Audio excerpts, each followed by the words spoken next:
إذن دائما أيها المسلم تعلق بالله، تعلق بالله، والله ثم والله ما خسر وما ندم من تعلق بالله.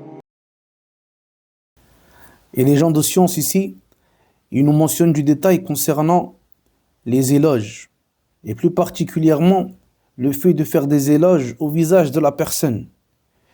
La première des choses que les grands savants de cette communauté ont interdit, c'est le fait d'invoquer pour la préservation de l'injuste et de celui qui cause le désordre sur la terre.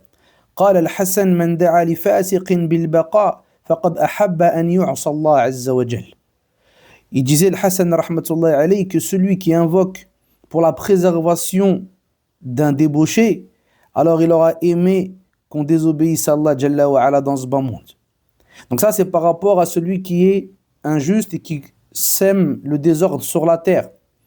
Ensuite, concernant les éloges au visage de la personne, eh bien les grands imams de cette communauté qui avaient compris justement l'importance de l'ikhlas et le grand combat du croyant pour atteindre justement ce rang élevé qui est le rang des véridiques et des serviteurs sincères, eh bien ils donnaient de l'importance justement à cela. Al-Marrouzi dit, j'ai dit à l'imam Ahmed, Ar-rajul yuqalu lahu fi wajhihi ahyayta sunnah. Il dit, on dit à un homme en face de lui, tu as revivifié la sunnah. قال هذا فساد لقلب الرجل. L'imam Ahmed il a répondu, il a dit, cela est une corruption pour le cœur de la personne. Et Ali radiyallahu anhu, lorsqu'on faisait ses éloges, il disait Allahumma ighfir li ma la ya'lamoun wa la tuakhidhni bima yaqulun waj'alni khayran mimma yadhunnun. On rapporte cela aussi d'Abu Bakr et aussi de Ali. Lorsque les gens faisaient leurs éloges, eh bien ils disaient oh Allah, pardonne-moi ce qu'ils ne connaissent pas et ne me prends pas pour ce qu'ils disent et fais en sorte que je sois encore meilleur que ce qu'ils pensent. Et Abu Uthman, il a dit à l'imam Ahmed rahmatullahi alayhi, La yazal an-nas bi khayr ma manna Allahu alayhim bi baqa'ik. Regarde, c'est une parole qui peut être une parole de vérité. Abu Uthman dit, les gens ils ne cesseront d'être sur le bien tant qu'Allah Azza wa Jal leur a donné le bienfait de ta présence parmi eux. Et l'imam Ahmed, ici, il regarde et lui dit, La taqul hadha ya Aba Uthman, wa man ana fi nas. Ne dis pas cela au Abu Uthman.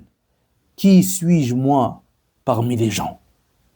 Al-Marrouzi rahmatullahi alayhi, lorsqu'il a dit à Abu Abdillah, il a dit Ya Aba Abdillah, qu'est-ce qu'ils sont nombreux ceux qu'ils invoquent en ta faveur. Ici l'imam Ahmed il s'est énervé, son visage a changé. Il a dit Akhafu an yakuna hadha istidrajan. J'ai peur que cela soit l'istidraj, c'est-à-dire des choses qui paraissent être bonnes, mais qui au final me mènent à ma perte. Et le fait ici de faire les éloges au visage de la personne, ce n'est pas une chose qui est interdite de manière absolue. Le prophète sallallahu alayhi wa sallam, il a fait les éloges des compagnons en face d'eux. Et dans d'autres hadiths, il nous a interdit justement de faire les éloges des gens. Donc ici, le lien, les savants nous disent que le lien il est simple. C'est que le prophète alayhi salatu wa sallam, il nous interdit ici de faire les éloges quand il dit, à titre d'exemple, on nous a ordonné de jeter du turab, de la terre dans le visage de ceux qui font beaucoup d'éloges. Al-maddahin. Al-maddahin ici c'est celui qui fait beaucoup et souvent. Donc ça c'est quelque chose de madhmoum, celui qui vient il fait les éloges à tout le monde et il abuse dans ses éloges. Hada madhmoum. Ça c'est une chose qui est mauvaise. Et de l'autre côté il a dit à l'homme que tu as certes, lorsqu'il a fait les éloges à son compagnon, il lui a dit tu as certes coupé le cou, tranché le cou de ton compagnon. Ici ce qui est voulu, les savants nous disent c'est que cet homme-là, c'est connu que les éloges pour lui sont une fitna et sont un grand danger. Donc, lorsqu'on est préservé de la fitna, préservé du grand danger, qu'il y a un khir et qu'on n'abuse pas dans les éloges, alors cela sera autorisé. Mais cependant, ma yanbaghi li ahad an yuhibba ath-thana wal madh.